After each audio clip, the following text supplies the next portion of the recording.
नमस्कार दोस्तों, आप सभी का स्वागत है आप ही के अपने YouTube चैनल में। दोस्तों, भगवान श्री कृष्ण कहते हैं गाय समस्त देवी देवताओं में सर्वोपरि है और समस्त संसार की मां है। भगवान ने जितना भी समय धरती पर निकाला उसमें यही संदेश दिया कि गाय एक ऐसा दिव्य प्राणी है कि जिस भी घर में ये मौजूद भी रहती है वहां के सभी वास्तु दोषों का अंत स्वतः ही हो जाता है। यही नहीं, ज्योतिष शास्त्र की भी अगर माने और धर्म ग्रंथों में ही इसका उल्लेख मिलता है कि गाय में 33 कोटि देवी देवताओं का वास होता है, या फिर आप यूं कहें कि गाय में सभी देवी देवताओं का वास होता है।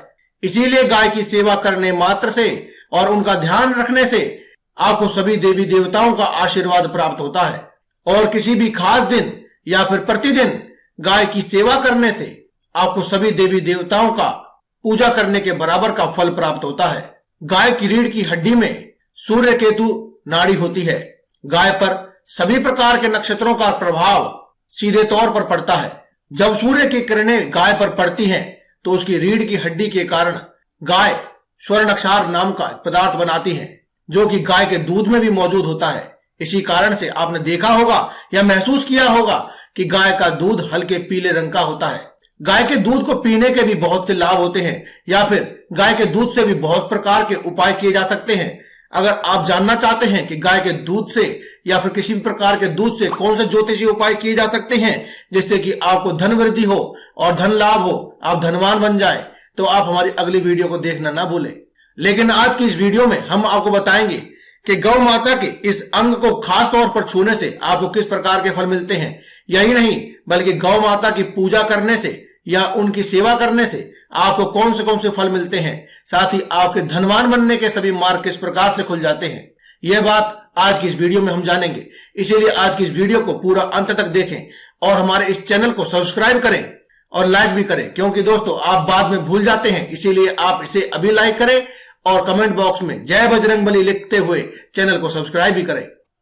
दोस्तों, आज की इस वीडियो में हम बात कर रहे हैं गाय के कौन से अंग को स्पर्श करना धर्म ग्रंथों में अत्यंत ही शुभ और बलकारी माना गया है।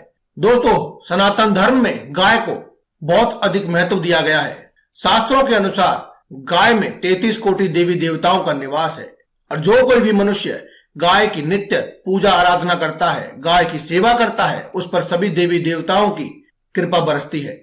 जो भी गाय की सेवा करता है, उनकी पूजा करता है, नित्य उनका ध्यान रखता है और गाय को मां के समान पूजते हुए उनकी पूजा आराधना करता है, गाय माता उनके ऊपर आने वाले सभी संकटों को और विपत्तियों को स्वयं ही हर लेती है। इसीलिए गौ माता को कामधेनु भी कहा गया है और सभी प्रकार के संकटों को हर के ये हर व्यक्ति के जीवन में सुखाली और सुख संपत्ति का कारण बनती है। इसीलिए पुराने समय में कहा जाता था कि आप जो भी पशु पालें, लेकिन घर में एक गाय अवश्य होनी चाहिए। पुराने समय में कहा जाता था कि जब गाय वन से अपना भोजन आदि ग्रहण करके या फिर गाय चरने जब जाती थी, जब वहां से वापस आती थी, तो उसके जो खुरों के द्वारा धूल मिट्टी जो उड़ती है उससे व्यक्ति के सभी पाप मिट जाते हैं। दोस्तों, अगर कोई व्यक्ति पढ़ाई में कमजोर है, आपका बच्चा अगर पढ़ाई में कमजोर है, आप कोई परीक्षा की तैयारी कर रहे हैं और आपका बच्चा आपको लगता है कि उत्तीर्ण नहीं हो पाएगा या फिर बोलने में असमर्थ है, ज्यादा गुस्सा करता है, तो आपको उस व्यक्ति के नाम से या फिर उस व्यक्ति के हाथों से गाय को हरा चारा अवश्य खिलाना चाहिए। क्योंकि दोस्तों, ऐसा करने से आपकी कुंडली में जो बुध ग्रह की स्थिति खराब होती है वह सुधर जाती है। क्योंकि ये लक्षण होते हैं कि बुध ग्रह खराब है। अगर किसी व्यक्ति में आपको लक्षण दिखाई देते हैं तो समझ लीजिए कि उस व्यक्ति का बुध ग्रह खराब है और बुध ग्रह को मजबूत करने के लिए आप गाय को हरा चारा खिलाइए। गाय को हरा चारा खिलाने से व्यक्ति का बुध ग्रह बिल्कुल सही स्थिति में आता है और व्यक्ति के सभी समस्याओं का अंत हो जाता है। इतना ही नहीं, बल्कि गाय का दान करना भी शास्त्रों में बहुत ही फलदायी बताया गया है। दोस्तों, व्यक्तियों के जीवन में ज्यादातर समस्याएं आपने देखी होंगी कि आपने मंगल ग्रह जब खराब हो जाता है, जब मंगल की दशा खराब होती है, तो व्यक्ति के जीवन में उथल पुथल हो जाती है। भाग्य अपनी ऐसी करवट बदलता है कि जिंदगी ही बदल जाती है। वह व्यक्ति हर तरफ से मारा मारा और परेशानी में घूमता है। ऐसे में अगर आप किसी भी ब्राह्मण को या फिर किसी गरीब व्यक्ति को गौ माता का दान करते हैं, गौदान करते हैं, तो उस व्यक्ति के जीवन से मंगल की वजह से, मंगल की खराब स्थिति की वजह से जो भी जीवन में अमंगल हो रहा है सभी शांत हो जाते हैं और मंगल की दिशा सुधरने के साथ ही व्यक्ति के जीवन में ऐसे सुधार आते हैं कि उसकी किस्मत ही पलट जाती है। दोस्तों आपने गाय के साथ साथ देखा होगा कि एक काली गाय भी होती है। इस काली गाय का भी दान बहुत ही महत्वपूर्ण होता है। दोस्तों अगर आप अपने जीवन में नवग्रहों की शांति करना चाहते हैं, खासतौर पर शनि की शांति करना चाहते हैं, तो आपको काली गाय का दान अवश्य करना चाहिए। ऐसे व्यक्ति जिसके जीवन में नवग्रह या फिर खासतौर पर शनि राहु केतु की पीड़ा है, उस व्यक्ति के जीवन में जब भी वह गौदान करता है तो शनि देव की ऐसी कृपा होती है कि उसके जीवन में सब कुछ बदल जाता है। कोई आपका महत्वपूर्ण कार्य है जो कि रुका हुआ है, आपने लाखों प्रयास कर चुके हैं, बहुत ही प्रयास करने के बावजूद भी वह कार्य नहीं हो पा रहा है, तो ऐसे व्यक्ति को क्या करना चाहिए? आपको एक रोटी के अंदर कुछ दाने चीनी के डाल करके या फिर कुछ भी मीठा, गुड़ हो, बूरा हो या कुछ भी खांड आदि डाल करके आपको गौ माता को खिला देना चाहिए। गौ माता का ध्यान रखें कि गौ माता बैठी हुई हो तो बहुत ही अच्छा है, वरना आप कैसे भी गौ माता को एक रोटी मीठी वाली खिला दे और साथ में गौ माता के कान में अपनी मनोकामनाएं कह दे। जो भी आपका काम अटका हुआ है, जो प्रयास लाख करने के बाद भी आपका काम बन नहीं रहा है, तो आप गौ माता को वह रोटी खिला करके गौ माता के कान में अपनी मनोकामना कह दे। अगर आपको लगता है कि आपकी घर से माता लक्ष्मी रुष्ट हो चुकी हैं, आपके घर में लक्ष्मी टिकती नहीं है या फिर आती नहीं है, तो आप गाय की नियमित पूजा करें, क्योंकि गाय की नियमित पूजा करने से माता लक्ष्मी की विशेष कृपा होती है। माता लक्ष्मी को मां का नाम सिमरण करते हुए, आप माता लक्ष्मी का ध्यान करते हुए गौ माता की नित्य पूजा करें, आपके घर में माता लक्ष्मी का स्थायी निवास हो जाएगा। दोस्तों यह बात आपने बहुत अच्छी तरह से महसूस की होगी कि जब गर्मियों का समय आता है तो अक्सर गाय आपके द्वार पर आती है। दोस्तों गाय आपके द्वार पर आना भी एक बहुत अच्छा शुभ संकेत होता है, क्योंकि गाय माता खुद आपके ऊपर आशीर्वाद बरसाने के लिए आती है। ऐसे में गाय को आप पानी अवश्य पिलाएं। गाय को जब गर्मियों के दिनों में आप पानी पिलाते हैं तो आपके जीवन में से जितनी भी धन संबंधी समस्याएं हैं वह समाप्त हो जाती है। वहीं सर्दियों के दिनों में अगर गाय माता आए तो क्या करना चाहिए? अगर सर्दियों के दिनों में गौ माता आपके द्वार पर आती है, स्वयं आपके द्वार पर आ जाती है, तो ऐसे में आप अपने घर में थोड़ा सा गुड़ अवश्य रखा करें और जब गौ माता आपके द्वार पर आए तो उन्हें गुड़ की 1-2 डेली अवश्य खिलाएं।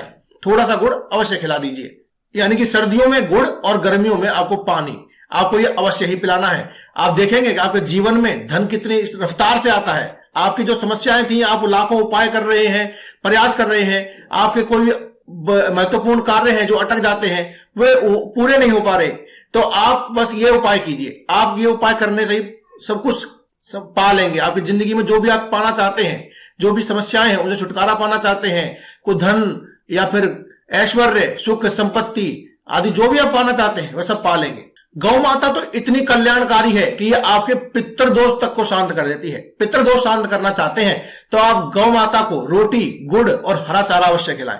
यह कार्य आपको अमावस्या के दिन करना चाहिए, क्योंकि अमावस्या का दिन खास तौर पर से पितरों के लिए ही समर्पित होता है। पितरों के लिए उनको याद किया जाता है, उनके लिए उपाय किए जाते हैं। इसलिए आप अमावस्या के दिन रोटी, गुड़ और हरा चारा गौ माता को खिला दीजिए। आपके पितृदोष यूं ही शांत हो जाएंगे। कोई भी आपको बड़ा कार्य या फिर बड़े खर्चा करने की जरूरत नहीं है।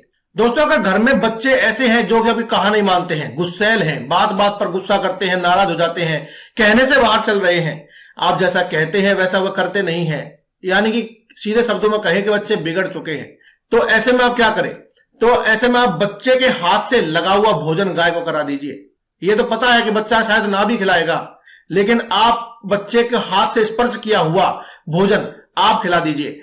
आप देखेंगे बच्चे के स्वभाव में बदलाव आएगा। दोस्तों गाय के शरीर में एक ऐसा अंग होता है जिस अंग को अगर आप स्पर्श कर लेते हैं तो आपकी सभी मनोकामनाएं पूरी हो जाती हैं। मनोकामनाएं चाहे कैसी भी हो, मतलब आपके समृद्ध होने के लिए, सुख संपत्ति के लिए, मतलब अच्छी भावनाओं से मांगी हुई मनोकामना जो भी है वह पूरी हो जाती है। इसमें वो करना क्या है? आपने गाय की पीठ पर उभरा हुआ एक कुबड़ देखा होगा। इसमें सूर्य केतु की एक नाड़ी होती है। इस पर आपको हाथ फेरना चाहिए या फिर आप उसको स्पर्श भी कर लेंगे तो आपकी जो भी मनोकामना है वह पूरी हो जाती है। जो व्यक्ति इस कुबड़ पर हाथ फेरता है या इसे स्पर्श करता है उसके सभी आर्थिक संकट दूर हो जाते हैं। इतना ही नहीं बल्कि दरिद्रता का भी पूरी तरह से नाश हो जाता है। कहा जाता है कि इस कुबड़ पर हाथ फेरने से 7 जन्मों की दरिद्रता तक भी मिट जाती है और साथ ही व्यक्ति के जीवन में कभी भी रोग दोष नहीं आते हैं। या फिर आपके घर में कोई लगातार बीमार है तो उसके लिए भी आप यह उपाय कर सकते हैं और आपके घर में जितने भी रोगी हैं आदि हैं वह भी जल्दी ठीक हो जाएंगे। इसीलिए जब गौ माता आपके द्वार पर आए तो उसकी पीठ पर, उस उभरे हुए कुबड़ पर एक बार हाथ अवश्य फिराएं या फिर आप उसे एक बार स्पर्श करके हाथ जोड़ करके अपनी मनोकामना अवश्य कहें। इसके अलावा दोस्तों अंत में आपको बताना चाहेंगे कि हर कोई व्यक्ति का सपना होता है कि एक बार जीवन में उसका अपना घर हो, लेकिन क्या हो जब आपके घर में कभी भी सुख शांति ना हो, कलह का वास हो, तो ऐसे में आपको क्या करना चाहिए? ये सभी समस्याओं को दूर करने के लिए आप क्या करें, जब भी आप अपना घर बनवाने के लिए जमीन खरीदें तो घर बनवाने से पहले एक ऐसी गाय को और उसके साथ उसके बछड़े को एक बार उस जगह पर अवश्य बांध दीजिए। कम से कम 1-2 रात के लिए अवश्य बांध दीजिए। आप देखेंगे कि ऐसा करने से आपके जो घर का जो वास्तु दोष होता है सब समाप्त हो जाता है। घर बनवाने के बाद भी आप गाय को पाल सकते हैं, यह भी बहुत उत्तम होता है। लेकिन अगर आप ऐसा नहीं कर सकते तो आप किसी की भी गाय को एक बार के लिए वहां बांध दीजिए, आपके घर के उस भूमि के जितने भी वास्तु दोष होंगे समाप्त हो जाएंगे।